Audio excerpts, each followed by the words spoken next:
എത്രത്തോളം നല്ല ടീച്ചേഴ്സ് ആയിരുന്നു ക്ലാസ് മുറിയിൽ? ദ ബെസ്റ്റ് എന്ന് വേണമെങ്കിൽ അത്ര നന്നായി ഞങ്ങൾക്ക് പഠിപ്പിച്ചു തന്നിട്ടുണ്ട്. ബേസ് ഇല്ലാത്തവർക്കാണെങ്കിൽ പോലും. പുലർച്ചെയാണ് ഞാൻ ജിഷ്ണു സാറെ വിളിക്കുന്നത്. അപ്പോൾ സാറ് എഴുന്നേറ്റിട്ടുണ്ടാവുമോ എന്നൊക്കെയുള്ള മടിയോടുകൂടിയാണ് ഞാൻ വിളിക്കുന്നത്. ഞാൻ ചോദിച്ചു, സാറ് എഴുന്നേറ്റോ എന്ന് ചോദിച്ചു. ഞാനിതാ ഹോസ്റ്റലിൻ്റെ മുമ്പിലാണുള്ളത്, ഞാൻ മക്കളെടുത്ത് ഇങ്ങനെ. അപ്പോൾ എന്നെ അത്ഭുതപ്പെടുത്തി. അച്ഛനും അമ്മയൊക്കെയാണ്? അച്ഛനും അമ്മയൊക്കെ നല്ല ഹാപ്പിയാണ്. എവിടെ പഠിക്കണം എന്നൊക്കെ പറഞ്ഞോ അവരോട് ആഗ്രഹമൊക്കെ? ജിപ്മറിൽ പോയി പഠിക്കണമെന്ന്. ജിപ്മറിൽ പോകണം. അത്ര നല്ല ഫ്രണ്ട്ഷിപ്സും ഒരുപാട് ഓർമ്മകളും ഒക്കെ സൈലത്തിൽ നിന്ന് കിട്ടിയിട്ടുണ്ട്. MBBS മാത്രമല്ല. 700 കടന്ന കുട്ടികളുടെ കഥകൾ നമ്മളിങ്ങനെ പറഞ്ഞുകൊണ്ടിരിക്കുകയാണ്. 2024 നീറ്റ് എക്സാമിനേഷൻ കഴിഞ്ഞതിന് ശേഷം അത്തരം കഥകളെ സൈലത്തിന് പറയാനുള്ളൂ. അത്തരം കഥകളാൽ സമൃദ്ധമാണ്. അങ്ങനെ അതിനെ ആഘോഷിക്കാനുള്ള സാഹചര്യം ഇവരൊക്കെ ഉണ്ടാക്കി തന്നിട്ടുണ്ട്. എൻ്റെ കൂടെ ഇരിക്കുന്നത് മാധവാണ്, മാധവ് സത്യനാണ്. മാധവിൻ്റെ ക്യാമ്പസ് കോട്ടയം ക്യാമ്പസാണ് സൈലത്തിൻ്റെ. അത് കുറച്ചുകൂടെ സന്തോഷമാണ് ഞങ്ങളെ സംബന്ധിച്ചിടത്തോളം. തൃശ്ശൂർ ക്യാമ്പസും ട്രിവാൻഡ്രം ക്യാമ്പസും കോഴിക്കോട്ടെ ക്യാമ്പസും ഒക്കെ സൈലന്റ് തുടങ്ങിയതിന് ശേഷമാണ് നിങ്ങളുടെ ക്യാമ്പസ് തുടങ്ങുന്നത്. നിങ്ങളിൽ കുറേ പേരുടെ നിരന്തരമായ റിക്വസ്റ്റ് കൊണ്ടാണ് സത്യത്തിൽ കോട്ടയം സെൻറ്റർ ആരംഭിക്കാൻ ഞങ്ങൾ തീരുമാനിച്ചത്. ഞങ്ങൾ പ്രതീക്ഷിച്ചതിനേക്കാൾ ഭയങ്കര വൈബായിരുന്നു കോട്ടയം സെൻറ്റർ. ഞാൻ എപ്പോൾ പോകുമ്പോഴും ഭയങ്കര ആവേശം എപ്പോഴും, അല്ലേ? നിങ്ങളുടെ ആർപ്പുവിളിയും നിങ്ങളുടെ കെട്ടിപ്പിടിക്കലുകളും ഒക്കെ എൻ്റെ മനസ്സിൽ എപ്പോഴും ഉണ്ട്. ഭയങ്കര നല്ല മുഹൂർത്തങ്ങളായിരുന്നു ഞാൻ എപ്പോഴും നിങ്ങളെ കാണാൻ വന്ന സമയത്തുണ്ടായിരുന്നത്. കൈ നിറയെ റിസൾട്ടും ഉണ്ടാക്കി തന്നിട്ടാണ് കോട്ടയം സെൻറ്ററിലെ കുഞ്ഞുങ്ങൾ പോകുന്നത്. അവരെപ്പോഴും കാണിച്ച ആവേശത്തെ അവർ നീറ്റ് പേപ്പറിനകത്തും കാണിച്ചിരിക്കുന്നു എന്നതിൻ്റെ സന്തോഷം മാധവിനൊപ്പം ഇരിക്കുമ്പോൾ എനിക്കുണ്ട്. അപ്പോൾ 700 മാർക്കും കടന്ന് മാധവ് വരുന്ന സമയത്ത് എന്താണ് കോട്ടയം സെൻറ്ററിനെ കുറിച്ച് പറയാനുള്ളത്? നമുക്ക് അവിടെ തുടങ്ങാം. കോട്ടയം സെൻറ്ററിനെ പറ്റി നല്ല കംഫർട്ടബിൾ ആയിരുന്നു എനിക്ക് അവിടെ. നന്നായി പഠിക്കാനും നല്ല ടീച്ചേഴ്സ് ആണെങ്കിലും നല്ല സപ്പോർട്ടീവായിട്ട് എല്ലാം ചെയ്തു തരുന്നുണ്ടായിരുന്നു. നമുക്കിപ്പോൾ ഒരു കുറവും വരുത്തിയിട്ടില്ല. അവിടുത്തെ ഒരു അന്തരീക്ഷം എനിക്ക് എപ്പോഴും ഭയങ്കര രസമായി തോന്നിയിട്ടുണ്ട്. അതായത് ടീച്ചേഴ്സിൻ്റെ ഒരു പോസിറ്റീവ് ആറ്റിറ്റ്യൂഡ്, ഒട്ടും സ്ട്രെസ് ഇല്ലാതെ നിങ്ങളെ ട്രീറ്റ് ചെയ്യാൻ അവർ നടത്തിയ ശ്രമം, കണ്ടിന്യൂസ് ആയ ഫോളോ, അപ്പോൾ അതിനൊക്കെ നേരിട്ട് മനസ്സിലാക്കിയ ആൾ കൂടിയാണ്. പക്ഷേ അപ്പോഴൊന്നും നിങ്ങളുടെ ഒരു അക്കാഡമിക് കലണ്ടറിൽ അവരെത്രത്തോളം ഫിറ്റാണെന്ന് അന്വേഷണം ഞാൻ നടത്തിയിട്ടില്ല.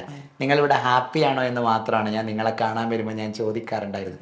നിങ്ങളിവരൊക്കെ നന്നായി പഠിപ്പിക്കുന്നുണ്ടോ എന്ന് ഞാൻ ഇതുവരെ ചോദിച്ചിട്ടില്ല. അത് പഠിപ്പിക്കുന്നുണ്ടാവും എന്ന് എൻ്റെ കോൺഫിഡൻസ് കൊണ്ട് ചോദിക്കാത്തതായിരുന്നു. പക്ഷേ ഇത്ര വലിയൊരു അച്ചീവ്മെൻറ്റ് നിങ്ങളെല്ലാവരും ഉണ്ടാക്കുന്ന സമയത്ത് നിങ്ങളവരെ ഗംഭീരമായി പഠിപ്പിച്ചിട്ടുണ്ടാവും എന്ന തോന്നൽ എനിക്കുണ്ട്. എത്രത്തോളം നല്ല ടീച്ചേഴ്സായിരുന്നു ക്ലാസ് മുറിയിൽ അവരെല്ലാം? ക്ലാസ് മുറിയിൽ ദ ബെസ്റ്റ് എന്ന് വേണമെങ്കിൽ അത്ര നന്നായി ഞങ്ങൾക്ക് പഠിപ്പിച്ചു തന്നിട്ടുണ്ട്. ബേസ് ഇല്ലാത്തവർക്കാണെങ്കിൽ പോലും ക്ലാരിറ്റിയിൽ ക്ലിയർ ആക്കി ക്ഷമയോടെ നല്ല രീതിക്ക് ക്ലാസ് എടുത്ത് തന്നിട്ടുണ്ട്. ഡൗട്ട് ചോദിക്കുമ്പോഴാണെങ്കിലും നമുക്ക് മനസ്സിലാവുന്ന എത്ര തവണ വേണമെങ്കിലും റിപ്പീറ്റ് ചെയ്യാനായിട്ട് ഉള്ളൊരു മനസ്സ് അവർക്കുണ്ടായിരുന്നു. ഒരിക്കലും ഇറിറ്റേറ്റഡ് ആയിട്ടില്ല. എത്ര ചെറിയ ഡൗട്ട് ചോദിച്ചാലും അതെല്ലാം സന്തോഷത്തോടെ പറഞ്ഞു തരും. നമ്മളെ എവിടെയെങ്കിലും എത്തിക്കണമെന്ന് അത് അവരുടെ ഒരു ലക്ഷ്യമായിട്ട് എടുത്താണ് അവർ പഠിപ്പിച്ചുകൊണ്ടിരുന്നത്. ഞങ്ങളുടെ മെൻറ്റേഴ്സും അങ്ങനെ തന്നെയായിരുന്നു. മോൻ ഇത് പറയുമ്പോൾ ഏറ്റവും രസമുള്ള മെൻറ്റേഴ്സിനെ ഞാൻ കണ്ട സ്ഥലവും കൂടിയാണ് കോട്ടയം സെൻറ്റർ എന്ന് പറയുന്നത്. അവർക്ക് എപ്പോഴും ഞാൻ ഒരു വട്ടം വരുന്ന സമയത്ത് നിങ്ങളിങ്ങനെ ഡാൻസ് ഒക്കെ ചെയ്യുന്നത് കണ്ടിട്ടാണ് ഞാൻ പോകുന്നത്. മോന് ഓർമ്മയുണ്ടാവും. അപ്പോൾ ഞാൻ നോക്കുന്ന സമയത്ത് നിങ്ങളും ഡാൻസ് ചെയ്യുന്നുണ്ട്, നിങ്ങളുടെ മെൻറ്റേഴ്സിനൊക്കെ എടുത്ത് നിങ്ങൾ ഡാൻസ് ചെയ്യുന്നത് ഞാൻ കണ്ടിട്ടുണ്ട്. അപ്പോൾ എനിക്കതൊരു ഭയങ്കര രസമുള്ള കാഴ്ചയായിരുന്നു. കാരണം ഒരു അതുവരെയും നിങ്ങളൊക്കെ ട്രീറ്റ് ചെയ്തിട്ട് ആ ഒരു മൂഡിൽ നിങ്ങളും അവരെല്ലാം കൂടി ഇഴുകിച്ചേരുന്ന ഒരു സിറ്റുവേഷൻ ഞാൻ ഭയങ്കര രസമായിട്ടാണ് നോക്കിക്കണ്ടത്. മെൻറ്റേഴ്സൊക്കെ എങ്ങനെ ഉണ്ടായിരുന്നു ശരിക്കും? മെൻറ്റേഴ്സിന് ഒരു ഫാമിലി പോലെയായിരുന്നു അവരെല്ലാവരും. ഭയങ്കര സപ്പോർട്ടീവാണ്, ഭയങ്കര കെയറിങ് ആണ്. എന്ത് വിഷമം ഉണ്ടെങ്കിലും സന്തോഷം ഉണ്ടെങ്കിലും എല്ലാം ഷെയർ ചെയ്യാൻ പറ്റുന്ന, മേ ബി ഒരു സിസ്റ്റർ അല്ലെങ്കിൽ ഒരു ഫ്രണ്ട്, ബ്രദർ, ആ ഒരു രീതിയിലുള്ള ഒരു ബോണ്ടാണ് അവിടെ മെൻറ്റേഴ്സുമായിട്ടുള്ളത്. നമ്മളിപ്പോൾ എന്ത് പ്രശ്നം ഉണ്ടെന്ന് പറഞ്ഞാൽ അതൊക്കെ ഓടി നടന്ന് സോൾവ് ആക്കി തരും. ഇപ്പം പഠിക്കാൻ എന്തെങ്കിലും ബുദ്ധിമുട്ടുണ്ടെങ്കിൽ നമ്മുടെ കൂടെ ഇരുന്ന് മോട്ടിവേഷൻ അങ്ങനെ എല്ലാത്തിനും നമ്മുടെ പുറകെ നടന്ന് ഓരോന്നും ചെയ്തു തരും. അത്ര സ്നേഹമുള്ളവരാണ്. റിസൾട്ട് വന്നപ്പോഴൊക്കെ ഭയങ്കര ഹാപ്പിയാണ്. റിസൾട്ട് വന്നപ്പോൾ എല്ലാവരും നല്ല ഹാപ്പി ആയിരുന്നു. എല്ലാവരും വിളിച്ച് കൺഗ്രാജുലേഷൻസ് പറഞ്ഞു. എല്ലാവരുടെയും പ്രാർത്ഥന ഉണ്ടായിരുന്നു. എല്ലാവരും ടീച്ചേഴ്സ് ഈ പറയുന്ന എക്സാമിനോടൊക്കെ അടുത്ത ദിവസങ്ങളുണ്ടല്ലോ, നമ്മൾ മനസ്സിൽ ഭയങ്കര സംഘർഷം അനുഭവിക്കുന്ന ഒരു സമയമാണ്. നിങ്ങളോട് എത്ര ടെൻസ്ഡ് ആവരുത്, ഹാപ്പി ആയിരിക്കണം, കാമായിരിക്കണം എന്നൊക്കെ പറഞ്ഞാലും ആ, ഞാൻ നീറ്റ് എക്സാമിൻ്റെ ദിവസം രാവിലെ ജിഷ്ണു സാറെ വിളിച്ചിരുന്നു. അപ്പോൾ രാവിലെയാണ്, ഏതാണ്ടൊരു 6:30 ആ സമയമായിട്ടുണ്ടാവും. നിങ്ങളുടെ മൊബൈലിലേക്ക് ഞാനൊരു വോയിസ് മെസ്സേജ് അയച്ചിരുന്നു രാവിലെ, അല്ലേ? കിട്ടിയിരുന്നു അത്.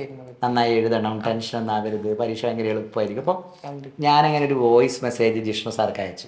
ജിഷ്ണു സാറോട് പറഞ്ഞു, സാറേ നമ്മളെ മക്കൾക്ക് എല്ലാവർക്കും ഇത് കൊടുക്കണം, പുലർച്ചക്കാണ് ഞാൻ വിളിക്കുന്നത്, എല്ലാവർക്കും ഇത് കൊടുക്കണം, പിന്നെ അവരോട് പറയണം, ഞാൻ അതാണ് ഈ മെസ്സേജിൽ അയച്ചിരിക്കുന്നത്, അവർക്കെല്ലാം പറ്റുമെന്ന് പറയണം, അടിപൊളിയായിട്ട് അവർക്ക് എഴുതാൻ പറ്റും, എനിക്ക് ഇന്നവിടെ വന്ന് അവരെ കാണാൻ പറ്റാഞ്ഞിട്ടാന്നൊക്കെ പറഞ്ഞ് ഞാൻ നിങ്ങൾക്കൊരു വോയിസ് അയച്ചു. പുലർച്ചെയാണ് ഞാൻ ജിഷ്ണു സാറെ വിളിക്കുന്നത്. അപ്പോൾ സാറ് എഴുന്നേറ്റിട്ടുണ്ടാവുമോ എന്നൊക്കെയുള്ള മടിയോടുകൂടിയാണ് ഞാൻ വിളിക്കുന്നത്. സാറ് പെട്ടെന്ന് ഫോൺ എടുത്തിട്ട് എന്നോട് പറഞ്ഞു, ആ മാഷേ ഞാനിത് അയച്ചു കൊടുക്കാം. ഞാൻ ചോദിച്ചു, സാറ് എഴുന്നേറ്റോ എന്ന് ചോദിച്ചു. ഞാനിതാ ഹോസ്റ്റലിൻ്റെ മുമ്പിലാണുള്ളത്, ഞാൻ മക്കളെടുത്ത് ഇങ്ങനെ.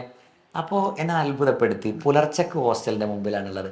തലേ ദിവസം രാത്രി വൈകി ഞാൻ വിളിക്കുമ്പോഴും ജിഷ്ണു സാറും ടീമും ഹോസ്റ്റലിലാണുള്ളത്. ഇപ്പോൾ രാത്രിയും ഹോസ്റ്റലിൽ, രാവിലെയും ഹോസ്റ്റലിൽ. ശരിക്കും എനിക്ക് അവരുടെ ഡെഡിക്കേഷൻ, നമ്മൾ തന്നെ ഫാക്കൽറ്റികളാണ്, പക്ഷെ എന്നാൽ പോലും എനിക്കത് അത്ഭുതപ്പെടുത്തി. കോട്ടയത്തുള്ള അധ്യാപകർ ആ അർത്ഥത്തിൽ എനിക്ക് ഭയങ്കരമായ അഭിമാനം തോന്നിയിരുന്നു കണ്ട സമയത്ത്. എപ്പോഴും വരുമായിരുന്നു ഹോസ്റ്റലിൽ? വരുമായിരുന്നു. നമുക്ക് എന്തെങ്കിലും ആവശ്യം ഉണ്ടെങ്കിൽ എല്ലാത്തിനും ജിഷ്ണു സാറും ഫാക്കൽറ്റീസൊക്കെ വരുമായിരുന്നു ചോദിക്കാൻ. ഇന്ന് പറഞ്ഞ പോലെ തന്നെ എക്സാമിൻ്റെ തലേദിവസം വൈകിട്ട് വന്നിരുന്നു, രാവിലെ വരുമെന്ന് പറഞ്ഞു, അതുപോലെ വന്നു. എക്സാമിന് മുന്നേ കണ്ട് അനുഗ്രഹമൊക്കെ തന്നിട്ടാണ് ഞങ്ങൾ അയച്ചത് എക്സാം എഴുതാനായിട്ട്. എന്താവശ്യം ഉണ്ടെങ്കിലും കൂടെ നിൽക്കുന്ന ഒരു കോർഡിനേറ്റർ തന്നെയായിരുന്നു വിഷ്ണു സാറും അഭിലാഷ് സാറും എല്ലാവരും. ഒരു നല്ല ടീം അവിടെ ഉണ്ടായിരുന്നു. അഭിലാഷ് സാർ ഉണ്ടായിരുന്നു. വിഷ്ണു സാർക്കൊപ്പം തന്നെ പറയേണ്ട പേരാണ് അഭിലാഷ് സാറിൻ്റെ പേര്. കാരണം അക്കാഡമിക്സിനെ അല്ല അഭിലാഷ് സാറ് കോർഡിനേറ്റ് ചെയ്തിരുന്നു, എന്നാൽ പോലും അക്കാഡമിക് ആക്ടിവിറ്റികളെല്ലാം അദ്ദേഹം ഭയങ്കരമായി ഇൻവോൾവ്ഡ് ആയിരുന്നു. ആ അർത്ഥത്തിൽ അഭിലാഷ് സാറിനെ എടുത്ത് പറയണം. അപ്പോൾ അഭിലാഷ് സാറാവട്ടെ, ജിഷ്ണു സാറാവട്ടെ, നിങ്ങളുടെ ഫാക്കൽറ്റീസ് ആവട്ടെ, മെൻറ്റേഴ്സ് ആവട്ടെ, വാർഡനും നല്ലതായിരുന്നു. വാർഡനും നല്ല സപ്പോർട്ടീവാണ്. വാർഡനും എല്ലാവരുടെയും വിജയമാണ് നമ്മളിവിടുന്ന് സെലിബ്രേറ്റ് ചെയ്യുന്ന. സത്യത്തിൽ ഇങ്ങനെ ഇവരൊക്കെ 700 മാർക്കിനൊക്കെ അപ്പുറത്തേക്ക് വാങ്ങിപ്പോകുന്നത് നിങ്ങളെല്ലാം രണ്ട് സൈഡിലും ഇങ്ങനെ നിന്ന് ഇവരെ കെയർ ചെയ്തതുകൊണ്ടാണ്. അതിൻ്റെ ഭയങ്കരമായ സന്തോഷം പറയുമ്പോൾ എനിക്കുണ്ട്.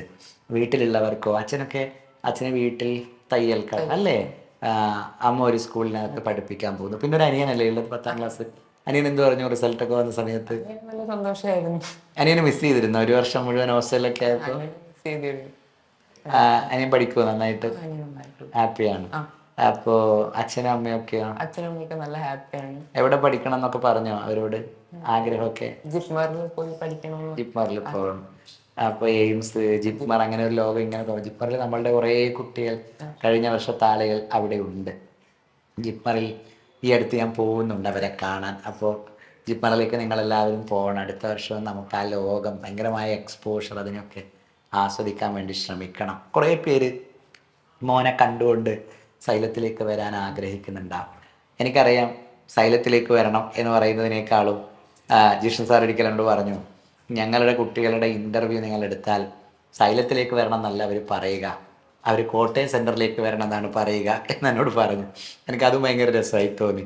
അപ്പോൾ കോട്ടയം സെൻറ്ററിലേക്ക് വരണം എന്ന് പറയാൻ, അല്ലെങ്കിൽ അത് കണ്ട് വരാനൊക്കെ കാത്തിരിക്കുന്ന കുറേ പേരുണ്ടാവും. എന്താണ് അവരോടായി പറയാനുള്ളത്? എങ്ങനെ മുന്നോട്ട് പോകണം, എങ്ങനെ ഒരു ഇൻസ്റ്റിറ്റ്യൂഷനെ ട്രസ്റ്റ് ചെയ്യണം, എങ്ങനെ പ്രിപ്പയർ ചെയ്യണം എന്നൊക്കെയാണ് ഇപ്പോൾ ഈ മാർക്കിൻ്റെ മുകളിൽ ഇരുന്നുകൊണ്ട് മോന് പറയാൻ തോന്നുന്നത്. എങ്ങനെ പ്രിപ്പയർ ചെയ്യുന്നുള്ളത് ഇപ്പം ഒരു പ്ലാനിങ് ഇല്ലെങ്കിലും സൈലം കോട്ടയത്തിൽ വന്നു കഴിഞ്ഞാൽ അത് ഉണ്ടാക്കി തരാനുള്ളവരെല്ലാം അവിടെ തന്നെ ഉണ്ട്. ഓരോ കാര്യത്തിനായിട്ട് പുഷ് ചെയ്യാനും എല്ലാത്തിനും നല്ല സപ്പോർട്ടീവായിട്ടുള്ള ആൾക്കാർ തന്നെയാണുള്ളത്. ഞാൻ പറയുകയാണെങ്കിൽ കോട്ടയം സൈലം ബെസ്റ്റാണ്. അവിടെയൊക്കെ വന്നു കഴിഞ്ഞാൽ നിങ്ങൾക്ക് നല്ല രീതിയിൽ മുന്നോട്ട് പോകാനായിട്ട് പറ്റും. മെറ്റീരിയൽസ് ഒക്കെ എങ്ങനെ ഉണ്ടായിരുന്നു? കഴിഞ്ഞ ദിവസത്തെ ക്വസ്റ്റ്യൻ പേപ്പേഴ്സ് എല്ലാം നന്നായിരുന്നു. എക്സാം ഒക്കെ നല്ല രീതിക്ക് നടത്തിയിട്ടുണ്ട്. നന്നായി കണ്ടിന്യൂസ് ആയി പരീക്ഷയായിരുന്നു അല്ലേ? അവസാന സമയത്ത് അതൊക്കെ എഴുതിയിരുന്നോ? എല്ലാം എഴുതിയിരുന്നു. ആ എഴുതിയതിൻ്റെ ഒരു ഗുണം കിട്ടിയിട്ടില്ലേ നീറ്റ് എക്സാമിന്? ക്വസ്റ്റ്യൻസ് ഒക്കെ കാണുന്ന സമയത്ത് ഞാൻ എഴുതിയ പരീക്ഷയൊക്കെ കണ്ടിരുന്നല്ലോ എന്നൊക്കെ തോന്നിയിട്ടുണ്ടാവില്ലേ? ജിഷ് സാർ എന്നോട് പറഞ്ഞു നിങ്ങൾ കെമിസ്ട്രി ആയതുകൊണ്ട് സാറേ നമ്മളെ ക്വസ്റ്റ്യൻ തന്നെ ആണ് തൊരുതര വന്നിരിക്കുന്നതെന്നൊക്കെ പറഞ്ഞു. അപ്പൊ അതൊക്കെ തോന്നിയിരുന്നു അത് കാണുന്ന സമയത്ത്? എക്സാം ക്വസ്റ്റ്യൻ പേപ്പർ കണ്ടു കഴിഞ്ഞപ്പം ഉണ്ടായിരുന്ന ടെൻഷൻ പകുതി പോയി. എങ്ങോ പോയി. ഇതൊക്കെ കണ്ട ക്വസ്റ്റ്യൻ ആണ് എന്നൊരു ഒരു കോൺഫിഡൻസ് വന്നിരുന്നു. പെട്ടെന്ന് ചെയ്ത് തീർക്കാൻ പറ്റി. എക്സാമൊക്കെ ഇത്രയും പ്രാക്ടീസ് ചെയ്തുകൊണ്ട് ഇത്ര എക്സാം എഴുതുകൊണ്ട് ടൈമിന് മുന്നേ തീർക്കാനായിട്ട് പറ്റിയിരുന്നു എക്സാം. തുടക്കം മുതൽ മോൻ്റെ മാർക്ക് ഇങ്ങനെ കൺസിസ്റ്റന്റ് ആയി നിൽക്കുന്നുണ്ടായിരുന്നു അതോ ഇങ്ങനെ കൂടിയും കുറഞ്ഞും പോയിരുന്നു? കൂടിയും കുറഞ്ഞും പോയിട്ടുണ്ടായിരുന്നു. ഇപ്പൊ അവസാനം ഒന്ന് ഡൗൺ ആയായിരുന്നു. പക്ഷെ ടീച്ചേഴ്സിന്റെയും മെന്റേഴ്സിന്റെ എല്ലാം മോട്ടിവേഷനും. എത്ര വരെ ഡൗൺ ആയിരുന്നു? 600 വരെ ഡൗൺ ആയി പോയി. 600 വരെ താഴ്ന്നു. അപ്പോഴൊക്കെ വിഷമായിരുന്നു ശരിക്കും? അപ്പോൾ ആ ഒരു വിഷമത്തിലാണ് ഞാൻ ശരിക്കും എക്സാം എഴുതാനായിട്ട് പോകുന്നത്. പക്ഷെ ടീച്ചേഴ്സിന്റെ പ്രാർത്ഥന അവരുടെ ഒരു വിശ്വാസം കൂടി ഉള്ളത് കൊണ്ടാണ് ഇത്രയും. എല്ലാവരും ഇത് കേൾക്കണം.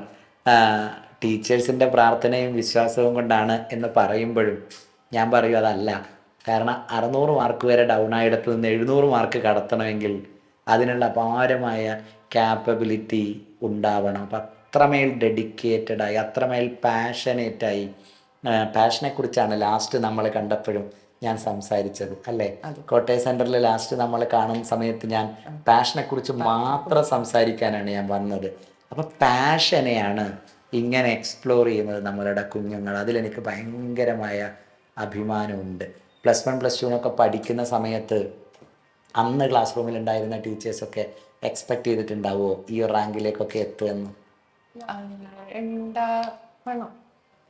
അവർക്ക് ഭയങ്കര സന്തോഷമായിരിക്കും ഇതറിഞ്ഞാൽ.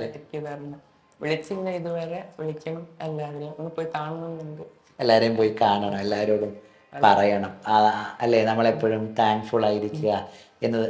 കാരണം സൈലം എപ്പോഴും സൈലത്തിൻ്റെ റിസൾട്ടിനെ കുറിച്ച് പറയുമ്പോൾ നമ്മളാൽ കഴിയാവുന്നതെല്ലാം നിങ്ങളുടെ ക്ലാസ് റൂമിൽ സൈലം ചെയ്തിട്ടുണ്ട്. ഇപ്പോൾ DPP തയ്യാറാക്കിയത് കണ്ടാൽ നിങ്ങൾക്കറിയാം. നിങ്ങളൊരു നോട്ട് പോലും എഴുതി സമയം കളയരുത് എന്നാഗ്രഹിച്ച് തയ്യാറാക്കിയ DPP ആണ് അല്ലെ? അതിലുള്ള ക്വസ്റ്റ്യൻസ് എല്ലാം പക്ക എക്സാമിന് വരുന്ന രീതിയിലുള്ള ക്വസ്റ്റ്യൻസ് ആയിരുന്നു. പരീക്ഷ എല്ലാം എന്തിനേറെ മൈൻഡ് മാപ്പ് തയ്യാറാക്കുക വരെ നമ്മൾ ചെയ്തിട്ടുണ്ടെങ്കിലും നമ്മളുടെ ഒരു കുട്ടി റിസൾട്ട് ആവുമ്പം പക്ഷേ നമ്മളെക്കുറിച്ച് മാത്രമല്ല ചിന്തിക്കാറുള്ളൂ. കുഞ്ഞുനാൾ മുതൽ അവനെ പഠിപ്പിച്ച ക്ലാസ് മുറിയെക്കുറിച്ച് മുഴുവൻ നമ്മൾ ചിന്തിക്കാറുണ്ട്. കാരണം ഇതൊരു പ്രോസസ്സാണ്. +2 വരെ നിങ്ങളെ ഇങ്ങനെ നിർമ്മിച്ചെടുത്ത അധ്യാപകർക്കെല്ലാം പങ്കുണ്ട് സത്യത്തിൽ നമ്മളുടെ വിജയത്തിനകത്ത്. അപ്പോൾ അവരൊക്കെ ഓർക്കുന്നുണ്ടോ ഇപ്പോൾ ഇരുന്നിട്ട്? എല്ലാവരും ഓർക്കുന്നുണ്ട്. എല്ലാവരുടെ അനുഗ്രഹം കൊണ്ട് കൂടിയായി ഇവിടെ വരെ എത്താൻ സാധിച്ചത്. വീട്ടിലാർക്കായി ഏറ്റവും സന്തോഷമായത് റിസൾട്ട് അറിഞ്ഞു? അച്ഛനും അമ്മയ്ക്കും സന്തോഷമായത്. ആ സന്തോഷത്തിന്റെ ലെയർ ഇപ്പോഴും ഉണ്ടോ അവരിൽ? അപ്പൊ മോനൊരു വലിയ നേട്ടം അല്ലേ? ലൈഫിനെ തന്നെ മോൻ മാറ്റിമറിക്കുന്നു എന്നൊക്കെയുള്ള വല്ലാത്തൊരു ഫീലായിരിക്കില്ല അവരുണ്ടാവുക. വിളിച്ചോ വേറെ ആളുകളൊക്കെ, ഫാമിലി മെമ്പേഴ്സൊക്കെ വിളിച്ചോ? അവർക്ക് എല്ലാവർക്കും സന്തോഷം. എല്ലാവരും ഫ്രണ്ട്സോ? ഒരു വർഷം ഹോസ്റ്റലിൽ ഉണ്ടായിരുന്ന ഫ്രണ്ട്സൊക്കെയോ? അവരൊക്കെ ആയിട്ട് കമ്മ്യൂണിക്കേഷൻ ഉണ്ടോ? കമ്മ്യൂണിക്കേഷൻ ഉണ്ട്. അവരും ഒരുപാട് സഹായിച്ചിട്ടുണ്ട് എനിക്ക് ഇവിടെ വരെ എത്താൻ. അതിൽ ഒരാളെ എനിക്കൊരിക്കലും മറക്കാനും പറ്റത്തില്ല. അത്ര സപ്പോർട്ട് ചെയ്തിട്ടുണ്ട് എന്നെ. ഒരു പക്ഷെ എന്നെക്കാളധികം അവൻ ആഗ്രഹിച്ചിട്ടുണ്ടോ എനിക്ക് കിട്ടണമെന്ന്. അത്ര നല്ല ഫ്രണ്ട്ഷിപ്സും ഒരുപാട് ഓർമ്മകളും ഒക്കെ സൈലത്തിൽ നിന്ന് കിട്ടിയിട്ടുണ്ട്. MBBS മാത്രമല്ല. അങ്ങനെ പറഞ്ഞാണ്, ഭയങ്കര രസമുള്ളൊരു മെസ്സേജ് പറഞ്ഞാണ് ഇത് അവസാനിപ്പിക്കുന്നത്. സൈലത്തിൽ നിന്ന് MBBS മാത്രമല്ല എനിക്ക് കിട്ടിയത്, എനിക്ക് കിട്ടണമെന്ന് അവനേക്കാളും ആഗ്രഹിച്ച സൈലത്തിലെ സുഹൃത്ത് എനിക്കുണ്ടായിരുന്നു. ഒരുപാട് രസമുള്ള ഓർമ്മകൾ എനിക്കുണ്ടായിരുന്നു. വല്ലാത്ത ഫ്രണ്ട്ഷിപ്പ് എനിക്കുണ്ടായിരുന്നു. എന്നെ ഭയങ്കരമായി സ്നേഹിച്ച ടീച്ചേഴ്സ് എനിക്കുണ്ടായിരുന്നു. എന്നെ ചേർത്ത് പിടിച്ച മെൻറ്റേഴ്സ് എനിക്കുണ്ടായിരുന്നു. ഇങ്ങനെ ഒരുപാട് നല്ലതൊക്കെ കൂടെയാണ് MBBSനൊപ്പം സൈലം തന്നത് എന്ന് ഇവിടെ ഇരുന്ന് ഇവൻ പറയുന്ന സമയത്ത് ഞങ്ങൾക്കത് ഭയങ്കര 700 കടന്നതിനേക്കാളും ആനന്ദം ആ വാക്കുകൾ നമുക്കുണ്ടാക്കി തരുന്നുണ്ട്. അതാണ് കേരളത്തിന് മുമ്പിൽ സൈലത്തിന് അവശേഷിപ്പിക്കാനുള്ളത്. ഈ റിസൾട്ടിന് ഏറ്റവും ആത്മാർത്ഥമായി നിങ്ങളോട് എല്ലാവരോടുമൊപ്പം ഞങ്ങളും സെലിബ്രേറ്റ് ചെയ്യുന്നു. Thank you.